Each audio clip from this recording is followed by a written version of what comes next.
Hola, hola amigos y amigas. 24ª entrega de Contra Todo Esperanza de Armando Valladares en la voz de Yamil Cuellar. Muchas gracias por escucharme. Nos hallamos en la página 228 de la presente edición, libro que puedes conseguir directamente en Amazon. Una edición conmemorativa, 40 años ya de la primera publicación de este libro, un bestseller, libro fundamental para conocer el presidio político bajo el régimen de Fidel Castro, traducido a más de 18 idiomas. Nos habíamos quedado en esta parte cuando, por aquellos días, cuenta Valladares, Rivero, Guevara, Trujillo y 8 exbrigadistas de Bahía de Cochinos llegan a Boniato. Esto es una cárcel infame, ya más adelante Valladares nos va a describir el mundo tenebroso que existe en este lugar. Espero que ustedes lo puedan aguantar, porque si han llegado hasta esta página, bueno. El 27 de febrero arribaba nuestro grupo procedente de La Cabaña, es decir, se integra él junto con un grupo más a la cárcel de Boniato. Retomo la lectura en el mismo punto en que la dejé. Iniciamos.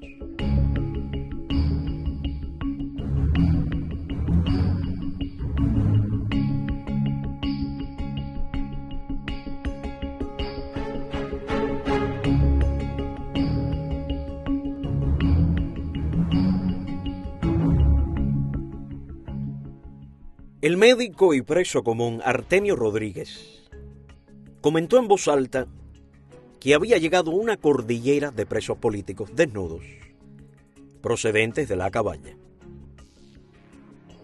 Lo hizo con la intención de que nuestros compañeros, aislados en los cubículos del hospitalito, lo supieran.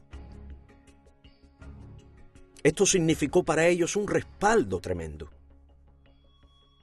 Ya sabían que no estaban solos, y nuestra presencia equivalía a algo así como un refuerzo para resistir. No es lo mismo la resistencia aislada o en núcleos pequeños, que cuando se sabe que un grupo numeroso se apoya y sostiene mutuamente. No importa que no se puedan ver o comunicarse. Basta con saber que están en la misma prisión. Era como si por debajo de los suelos echáramos raíces y éstas se unieran subterráneamente en un acto de solidaridad. Al grupo del hospitalito lo utilizaron como conejillo de indias. Mandaron a buscar a sus familiares para que ellos los forzaran a vestirse. Las madres, las esposas, los hijos les pedían que se vistieran. Temían que fueran a enfermar o a morir. Claro que antes de conceder la visita, los instructores daban una charla política a la familia, diciéndole que si los presos se vestían, mejorarían sus condiciones y la ilusionaban con promesas de ponerlos en libertad. Pero si no aceptaban el uniforme, añadían amenazadoramente, la revolución no toleraría más posesiones de fuerza por parte de los presos.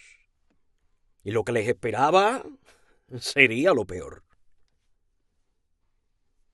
Los familiares sabían que las autoridades no se detenían ante nada y que la vida del preso para ellos seguía valiendo muy poco.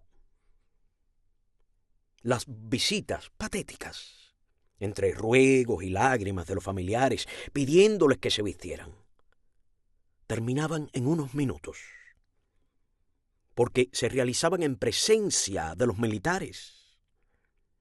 Y estos las daban por finalizadas cuando veían que la decisión del preso era firme. Sin embargo, algunos aceptaron el uniforme. Íbamos siendo cada vez menos los rebeldes. Los que no aceptaron fueron ubicados en las celdas, bajo la escalera de la dirección. Pero al anochecer, los sacaron e introdujeron en los carros jaula. Eran 13. El director García subió al vehículo y los fue mirando uno a uno. Señaló a Nápoles y ordenó que lo bajaran. En su lugar subieron a Morales, que había quedado en la celda, pero que había discutido con él, y al que le tenía un odio que no podía ocultar. García conocía el destino de aquel grupo y quería que fuera también el de Morales. La comitiva partió por la carretera que conduce al pueblo de Bayamo. Al llegar a este, siguió rumbo a Manzanillo, al sur de la provincia. A medianoche llegaron al campo de concentración de San Ramón. El carro jaula se detuvo y bajaron a Peña, Alcide, Rivero y otros. Estaban fuera del campo. Un resplandor rojizo los iluminaba. Eran unos 30 guardias armados con fusiles y alumbrándose con antorchas de petróleo que flameaban al viento. El jefe de la tropa era el teniente Bessi, un negrito flaco y famoso en toda la zona por su crueldad con el trato a los prisioneros. Cuando querían aterrorizar a cualquier preso en la región, bastaba con que le dijeran que se lo enviarían a Bessi. Se alejaron por un sendero entre matorrales. Se veían a lo lejos los reflectores de las garitas y las luces de las barracas. Rivero volvió la cabeza hacia el campo y uno de los guardias le golpeó con la mano abierta. Llegaron a una loma cortada en una de sus laderas y donde habían construido, como si fueran nichos, 6 celdas minúsculas en las que no era posible permanecer de pie por su escasa altura. Los colocaron frente al paredón de tierra, al costado de las celditas. Las luces de los mechones de petróleo, movidas por el viento, daban un aspecto siniestro a la escena. El teniente Bessi y el jefe del orden interior, acompañados por un oficial de la policía política, llamaron a Nieves. ¡Desnúdate! Nieves se negó. Llamaron a Peña, Alcide y Rivero, que también se negaron a quitarse la ropa interior y las camisetas. Entonces los guardias, a una orden del oficial de la policía política, los atacaron a puñetazos y patadas y les arrancaron los calzoncillos y camisetas. Luego metieron a 6 dentro de una de aquellas celditas. Como a todos no les era posible acostarse, una parte de ellos tuvieron que mantenerse sentados, con las piernas recogidas en una oscuridad total.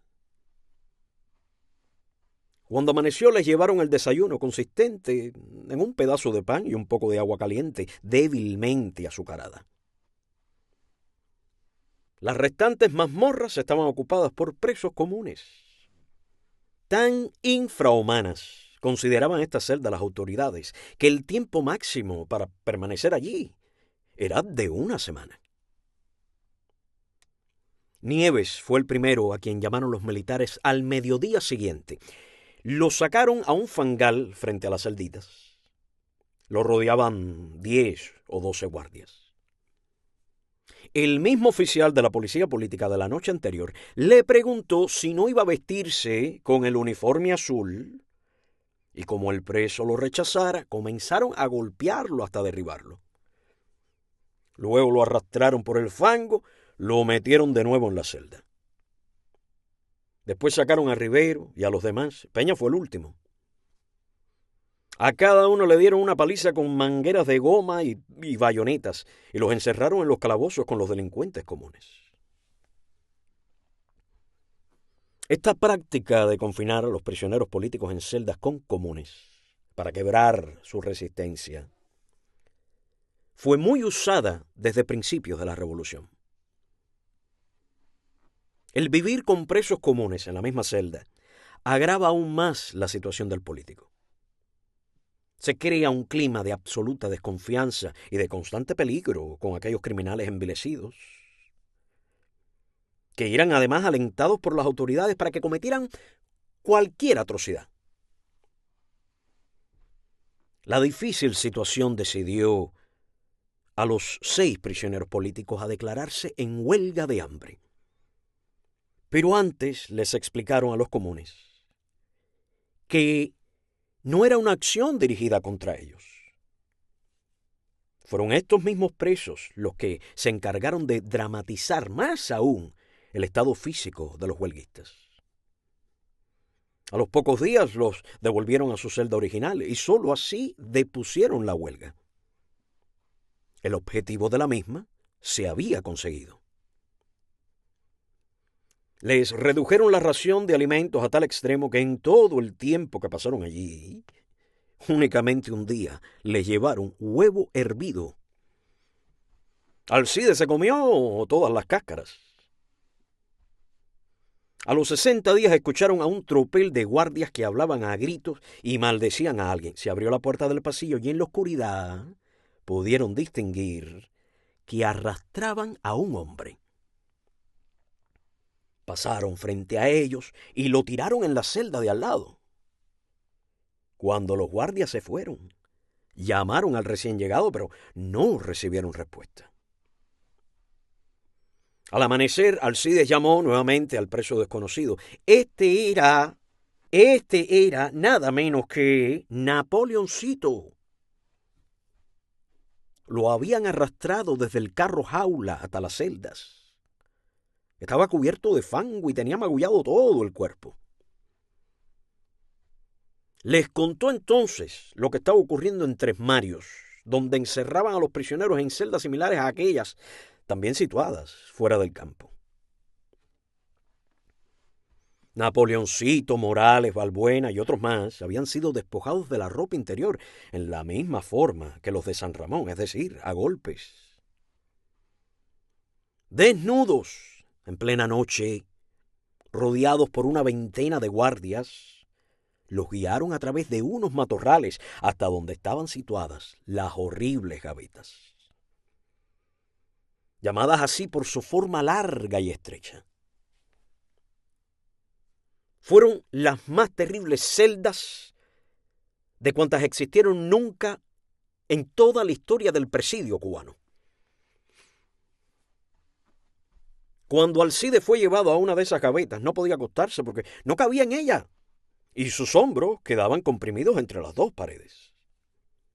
Su ancho era de 2/4 y 3 o 4 dedos, y tenía de largo 1,52 metros. También poseía el típico agujero para defecar. Los situaron en 2 celdas contiguas. Al frente un pasillito con una puerta de zinc. El piso, ligeramente inclinado, iba subiendo hacia la pared del fondo. Suprimieron el pan del desayuno, sustituyéndolo por 2 galletas chicas, una sopa en el almuerzo y en la tarde harina de maíz muy amarga, de la que usaban para alimentar al ganado. A consecuencia de esta alimentación, a Morales se le presentaron unas diarreas que unos días después incluían sangre. Se lo informaron al militar que les llevaba el rancho, pero la respuesta era siempre la misma: que se vistieran si querían tener asistencia médica.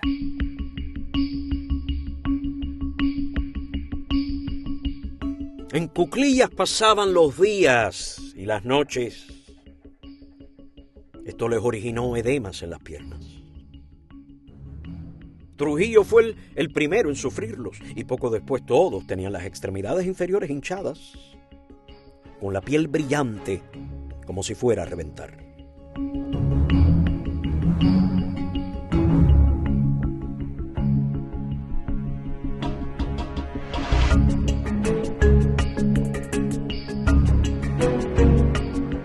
Como el hueco para las necesidades fisiológicas estaba un poco atrás, hacia el fondo, cuando los que estaban más lejos de él tenían que usarlo, todos debían moverse como una masa compacta.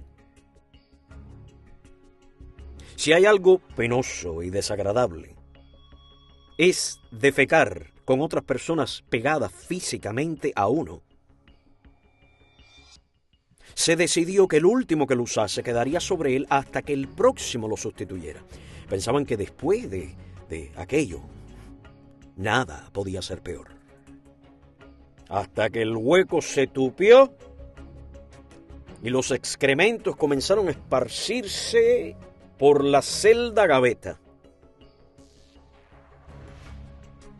Discutieron si se declaraban en huelga de hambre, pero la mayoría consideró que debían esperar un poco más para demostrarles a las autoridades penitenciarias que ellos podían resistir por muy brutales e infrahumanas que fueran las condiciones. En lugar de defecar en el agujero de la celda, comenzaron a tirar los excrementos al pasillito, donde se fueron acumulando. Igualmente orinaban fuera de la celda. Al poco tiempo era tanta la fetidez que los guardias, que solo permanecían ahí unos minutos, no podían controlar las náuseas y vomitaban. Los gusanos aparecieron por cientos, en los rincones, en el hueco atascado de excretar y en el depósito de mierda del pasillo. Lo invadieron todo. Morales seguía con las diarreas de sangre.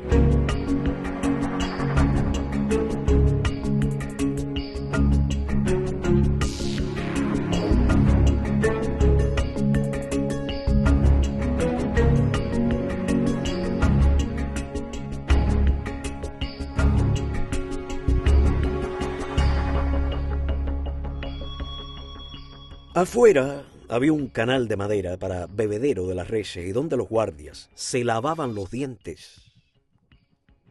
Y era precisamente esa agua, llena de los espumarajos de la pasta dental, la que daban a los presos para tomar. La gravedad de Morales, que también empezó a orinar sangre, lo decidió a declararse en huelga de hambre, cuando, por un ataque de artritis infecciosa, como supo tiempo después, se le inmovilizaron una pierna y una mano. A pesar de estar aquejado de terribles dolores, cadavérico, de nada servían las demandas de asistencia médica, o que al menos lo sacaran de allí. Si no aceptaba el uniforme, no tenía derecho a nada, le decían las autoridades. Lo único que se consiguió fue que sacaran a Trujillo para revisarlo y quitarle los gusanos que le habían cundido el pelo. También Morales estaba lleno de pequeños gusanos. En aquel ambiente de podredumbre y miasmas, con el pasillo lleno de excrementos, llevaron un suero para ponérselo a Morales, cuyo estado físico se deterioraba por días. Los carceleros no querían que nadie muriera. Se buscaba mantener a los prisioneros en la frontera entre la vida y la muerte, para tratar así de que ellos, por temor a morir, se vistieran. Un militar le dio 7 pinchazos para acertar con la vena y el suero de 1000 cc. No se lo aplicaron a gotas, sino abierto a toda la fluidez que permitía el calibre de la aguja.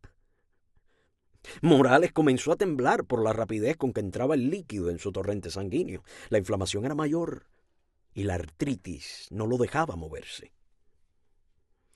A Napoleoncito le atacaron también las diarreas, pero lo único que hicieron con él fue trasladarlo a otra gaveta.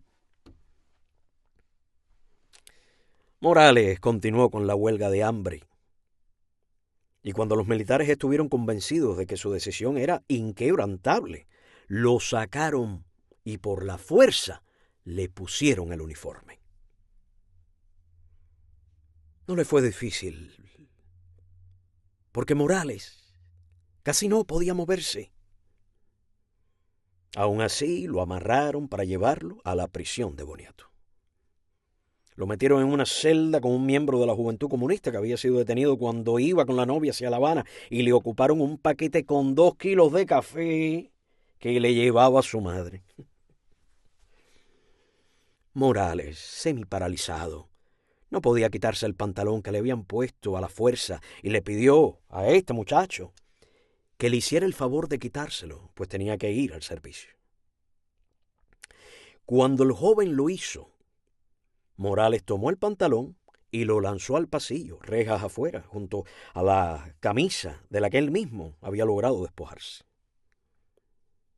Esto motivó la llegada inmediata del teniente Castillo, que lo amenazó con devolverlo a las gavetas.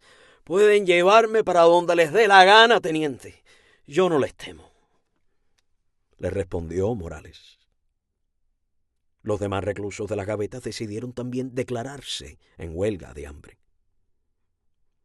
Pero las autoridades no estaban dispuestas a permitirlo, y al primero que sacaron fue a Nieves. Lo arrastraron por el fango y los yerbazales hasta una de las garitas del campo de concentración. Allí lo ataron a una cama de hierro y le pusieron un suero, luego de coserlo a pinchazos. Nieves logró zafarse y lanzó el botellón contra el piso, haciéndolo añicos. Lo golpearon hasta que perdió el conocimiento. Llevaba en ese momento varias semanas en huelga de hambre. También, arrastrándolos por el fango, sacaron a Rivero y a Alfredo Peña. Pero entonces cambiaron el método. Los primeros días tiraban al preso en la hierba, boca arriba, y entre varios guardias lo inmovilizaban. Uno de ellos, desde atrás, metía la cabeza del prisionero entre sus rodillas, le colocaba un palo bajo la nariz y presionaba hacia arriba. Esto producía un dolor irresistible y el preso tenía que abrir la boca. Entonces le echaban jarros de caldo que estaba obligado a tragar, quisiera o no. Aquel método se repetía diariamente. Después desecharon el palo para lastimar la nariz y emplearon una cuchara como palanca. Le tapaban la nariz y cuando el prisionero abría la boca, buscando aire, introducían una o dos cucharas entre sus dientes, en forma vertical, para que ya no pudiera cerrarla. Luego le vertían el caldo en la garganta. Como los presos forcejeaban, le rompían los dientes y herían sus encías y labios. El estado físico de Napoleoncito empeoraba, las diarreas no cesaban. La noche en que lo sacaron de su celda llovía torrencialmente. Se lo llevaron arrastrándolo por los brazos, el cuerpo desnudo. No dijo nada, ni profirió una queja. Sentía dolorido el muslo en la parte donde había recibido el balazo, en la cárcel de Isla de Pinos, en los campos de trabajo forzado. Ahora le estaban aflorando los años de maltratos. Lo rodeaban 4 guardias con capas para protegerse de la lluvia. Él los veía desde abajo, tirado en el fango. Un militar colocó a su lado el farol de petróleo que llevaba y los otros 3 lo sujetaron. Iba a ponerle un suero. Napoleoncito contó los pinchazos que aquel soldado le dio en su intento por localizar la vena. 17 veces le introdujo la aguja en el antebrazo. Más de 6 meses resistieron.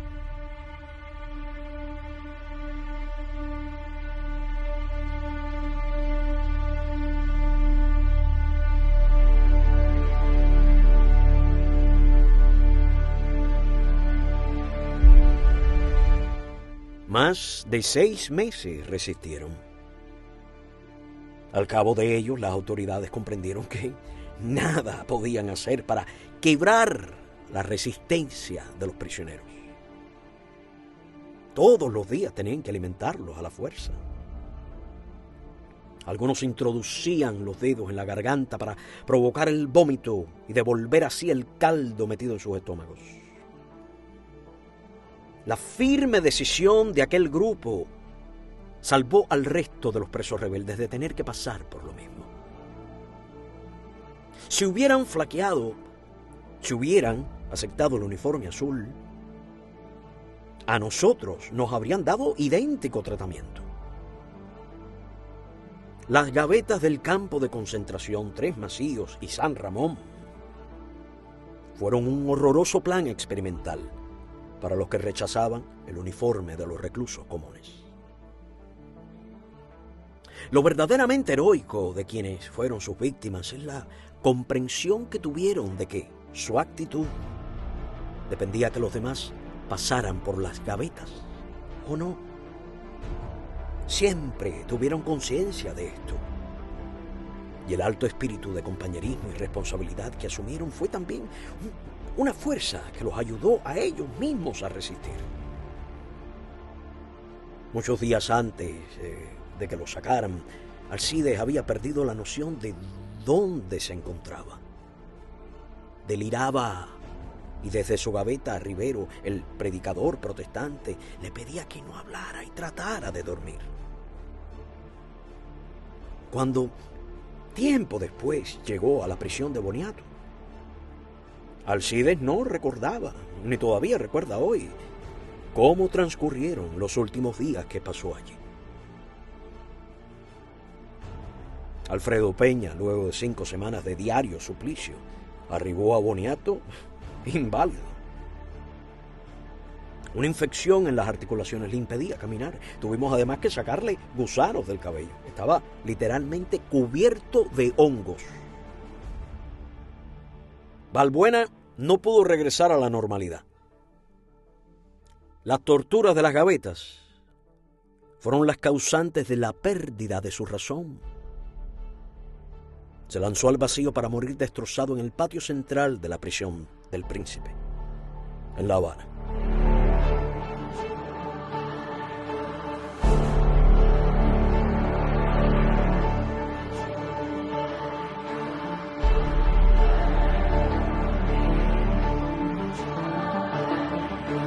Capítulo 37 de Contra Toda Esperanza, titulado La cárcel de Boniato.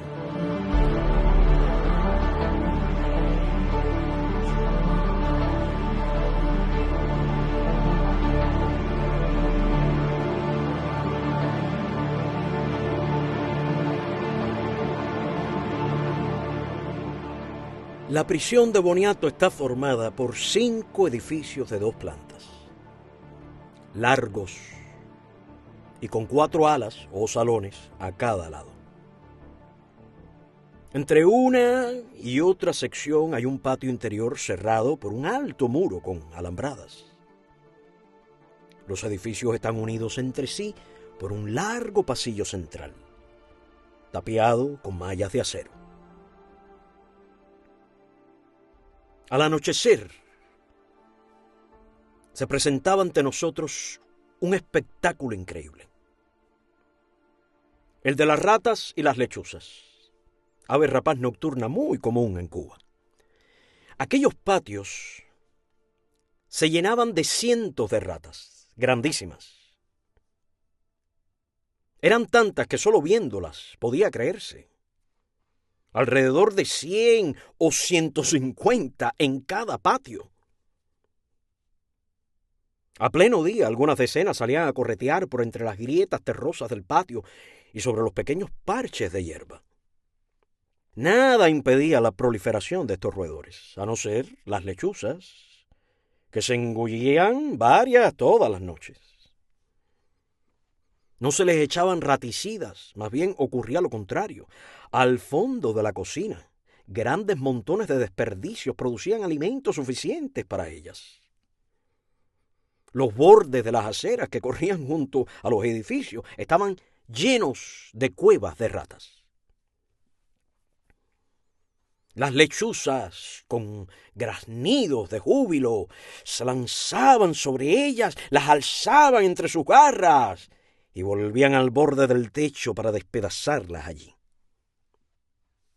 Desde las ventanas nosotros contemplábamos atentamente la cacería.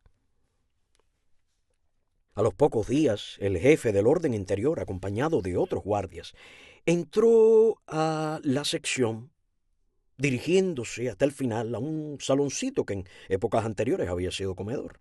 Allí nos reunió. Cuando trató de decir algo, las palabras no le salían. Bueno, lo intentó nuevamente, pero lo único que pudo articular fue una frase: aquí hay mucho aire, el aire es bueno para el órgano. Todos nos miramos, conteniendo la risa. Y entonces repitió la misma frase y todos interrumpimos en aplausos que lo sacaron del apuro. La demostración nuestra de regocijo lo hizo sentirse feliz. Era casi analfabeto. Hinchó el pecho y se fue luego de su elocuente discurso. y allí mismo lo bautizamos el órgano, y así lo llamamos siempre. Al otro día el director con un oficial de la policía política nos visitó. No saludaron siquiera, un alarde de poder que no podían ni querían ocultar. Fueron también al saloncito, miraron las ventanas y se quedaron esperando que alguno de nosotros se dirigiera a ellos. Método que usaban con frecuencia en sus modales despectivos. Pero como nadie los miró, ni se les acercó, el director García preguntó dónde estaba el responsable de la sección y cuando Perdomo, un preso político nombrado por nosotros para que hablara con los militares, se identificó, el oficial de la policía política se dirigió a él. Hay una disposición del Ministerio del Interior que dice que tienen que vestirse con el uniforme azul. O de lo contrario tendrán que atenerse a las consecuencias. Teniente, nosotros no somos delincuentes, ni estamos tampoco en los planes de rehabilitación. Los convenios internacionales sobre trato a los prisioneros, de los que el gobierno cubano es signatario, dicen que a los presos políticos no se les puede obligar al uso de uniformes, y menos si es el mismo de los criminales. Aquí ninguno de nosotros va a aceptar el dichoso uniforme. Ustedes no son presos políticos, sino contrarrevolucionarios. En los países socialistas no hay presos políticos. Eso para empezar. Y nosotros somos los que mandamos en Cuba y no toleramos posiciones de fuerza de nadie. O se visten, o todo el rigor de la revolución caerá sobre ustedes. No vamos a permitir ni un solo acto más de indisciplina. Así que ustedes sabrán lo que hacen. Los uniformes están allá afuera. Ninguno va a vestirse, teniente. Ya veremos si se visten o no, dijo el teniente de la policía política, conteniendo la ira y con un rictus en la boca que le confería un aspecto extraño, como una mueca, y caminó hacia la reja seguido del director. A la media hora, varios pelotones tomaron el pasillo que une los edificios, estacionándose muy cerca de nuestra sección. Llegaban armados de machetes, cadenas, barras de hierro, madera y bayonetas. Luego se les unieron otros armados con fusiles. Desde que arribó el primer pelotón, se dio la alarma entre nosotros. Tuvimos una asamblea relámpago y decidimos no dejarnos golpear impunemente porque ya estábamos hartos de soportar golpes. No los dejaríamos entrar mansamente.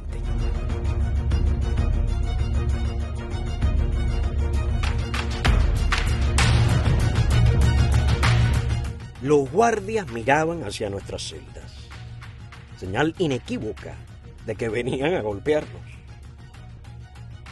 Fue entonces cuando apareció el oficial de la policía política. Habló con ellos, pero no pudimos escuchar lo que les dijo. Gesticulaba colérico. Cuando terminó la arenga de odio, los guardias se encaminaron a nuestra sección. Abrieron la reja, pero de la parte de adentro habíamos formado una masa humana que bloqueaba la entrada. Nos habíamos armado a sí mismos con los palos usados para fregar los suelos, zapatos, escobas y los destupidores de servicios.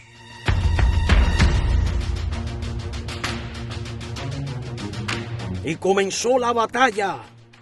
Los guardias a cadenazos y palos contra nosotros, tratando de abrir una brecha para penetrar por ella y molernos a golpes.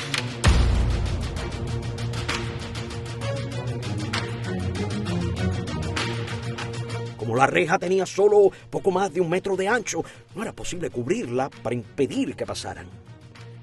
Onofre, los hermanos Bayolo, Ortiz, el Pacífico, Perdomo, esgrimiendo los palos de trapear, se batían con los guardias que, acostumbrados a golpear sin riposta, no comprendían aquella reacción nuestra. De nada sirvieron los gritos de los oficiales arengándolos. Los guardias armados con fusiles que estaban detrás de ellos nada podían hacer. Hubiera bastado disparar contra nosotros para entrar, pero el precio de matar a algunos, y evidentemente en ese momento no tenían instrucciones de llegar a tanto. Al calor de la pelea, Santiago Bayolo y el Pacífico avanzaron y salieron fuera, y la paliza que les dieron fue grande. Milagrosamente, Bayolo salvó la vida porque le hundieron una bayoneta muy cerca de la región inguinal. A el Pacífico le rajaron la cabeza de un cadenazo, y sobre su piel oscura, era negro como el azabache, corría la sangre roja y abundante que llegaba al cuello y hombros. Desde el edificio del frente, donde estaban los presos comunes observando el combate desigual, se levantaron gritos de admiración. Aquellos hombres acostumbrados a vivir bajo el terror, como nosotros mismos, estaban contemplando algo inusitado. La resistencia que ofrecíamos a los carceleros les arrancó gritos de solidaridad hacia nosotros. Seguramente era la primera vez que veían un acto como aquel. En represalia, parte de la guarnición entró a su sección y los desbarató a golpes. Desde que la guarnición se retiró llevándose a 2 de los nuestros, se creó una tremenda tensión. Esperábamos que regresaran en cualquier momento.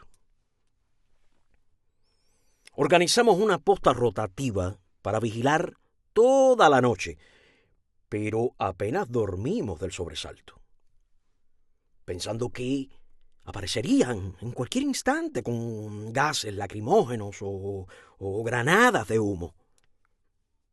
Así amaneció, y a media mañana nos comunicaron que seríamos trasladados. Con fuerte guarnición nos condujeron rumbo al edificio 1, bajo un clima de presagios y de tensión. Fuimos despojados de zapatos y cucharas y ubicados en celdas grandes, que teóricamente debían ser para 6 presos, pero en las que metieron cerca de 20 en cada una. Fui destinado a la primera de todas. Un contingente de oficiales y soldados invadía escaleras y pasillos. Pudimos ver muy activo al teniente de la policía política que había ordenado la golpiza. Las celdas no tenían instalación sanitaria de ningún tipo y las ventanas habían sido tapiadas. A la entrada de la sección se encontraban los servicios colectivos y las duchas que no funcionaban y a cuyo costado habían fabricado un depósito alto de cemento donde se almacenaba el agua. En lo adelante, para ir a las letrinas, habría que llamar al militar. La sala que quedaba frente a la nuestra fue desalojada. Las medidas de incomunicación eran parte del tratamiento.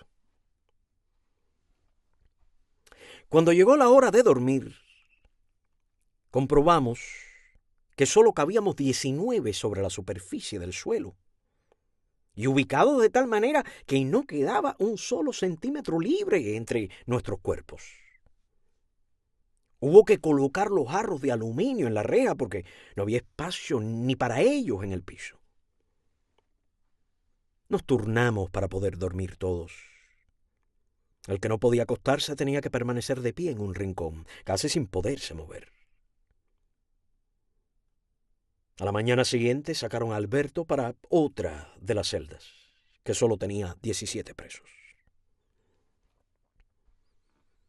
La primera noche no dormí ni un instante, y creo que pocos pudieron hacerlo.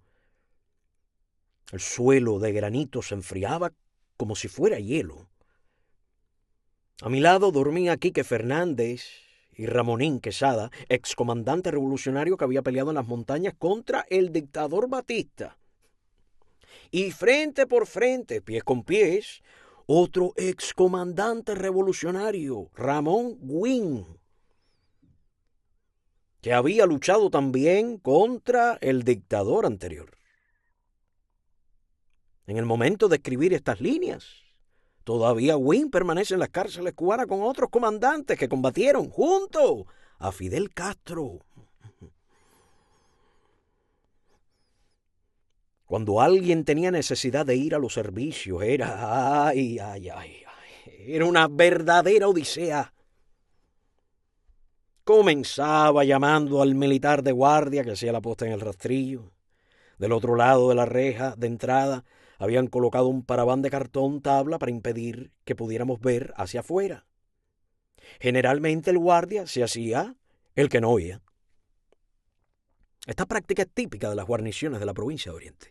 El militar más acomplejado y abusador de todo el país es el oriental. Además, les habían exacerbado sus sentimientos regionalistas contra los de la capital. Aquellos escoltas consideraban que si un recluso les llamaba, no debían responder jamás al primer llamado, ni al segundo, ni al quinto. Había que desgañitarse gritando para ser atendido. Era una forma de demostrar su autoridad. Algunos reclusos con fuertes cólicos y diarreas que jamás abandonaban al preso no podían esperar con las consiguientes consecuencias. El no hacer caso los soldados cuando los llamaban, el no molestarse en responder siquiera, era una de las más constantes humillaciones que sufría el recluso. Entonces, como respuesta, comenzamos a sacudir las rejas, a golpear sus barrotes, todos al mismo tiempo. Era esto quizá lo que más les irritaba a los guardias. El delito más grave en la prisión de Boniato consistía precisamente en hacer sonar las rejas, lo cual no podían impedir los soldados porque aquellas celdas tenían todo el frente de barrotes y era fácil estremecerlas. En cuanto empezaba la algarabía, acudían en el acto y este tipo de protesta se convirtió en un arma. Éramos 100 hombres aproximadamente. Al levantarnos había que llevarnos al servicio. El guardia abría la primera celda y salíamos todos juntos al tanque donde depositaban el agua. Únicamente podíamos lavarnos la cara. El baño solo estaba autorizado determinados días a la semana y era rotativo. Pronto cambiaron la norma y se les ocurrió sacar a los presos por la mañana uno a uno. Era una medida provocadora. El tiempo mínimo que podía emplear un guardia, que lo hacía con toda su calma, en sacar a un preso, acompañarlo a las letrinas, esperar a que hiciera sus necesidades y regresarlo a la celda, no era menos de 5 minutos.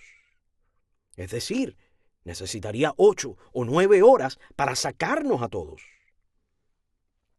Esto lógicamente motivó una reacción por parte nuestra, así que comenzamos a orinar por el pasillo. Hubo quienes no pudieron aguantar más. Defecaban en la celda y tiraban hacia afuera los excrementos. A los pocos días, el pasillo ofrecía un aspecto tan nauseabundo que irritaba a los militares que tenían que entrar todos los días hasta el final del corredor para efectuar los recuentos. Pero tenían que soportarlo o modificar sus dictados. El asco que reflejaban sus caras y la fetidez fueron, además de un azote para nosotros, aliados nuestros. El día que uno de los guardias resbaló, tratando de saltar un charco de orines y cayó sobre él, desencadenó y aceleró la solución del problema. Los guardias dijeron que no entrarían más si no limpiaban. Y el jefe del orden interior, nada menos que el conocido órgano, fue a parlamentar. Me designaron para que tratara el asunto. Conmigo iban Ramonín Quesada y Alberto Bayolo. Cuando el órgano abrió la boca, empezó a decir disparates. Parece que había escuchado hacía muy poco la palabra resplandece. Y quiso impresionarnos con su uso. De ustedes resplandece que nosotros resolvamos el asunto. Y el uso que le dio a aquella palabra hizo que Ramonín no pudiera contener la risa. Yo pude y todavía no sé cómo. Pero se resolvió la situación. Prometieron sacarnos en grupos para el servicio y colocaron en el pasillo, frente a las celdas, unas latas de 5 galones para depositar los orines. Se usaba una lata pequeña y luego, a través de la reja, se vertía el contenido en la grande. Esta medida significó un gran alivio, sobre todo en las noches, pues cuando alguien necesitaba ir a los urinarios, despertaba a todos con sus gritos, llamando al guardia.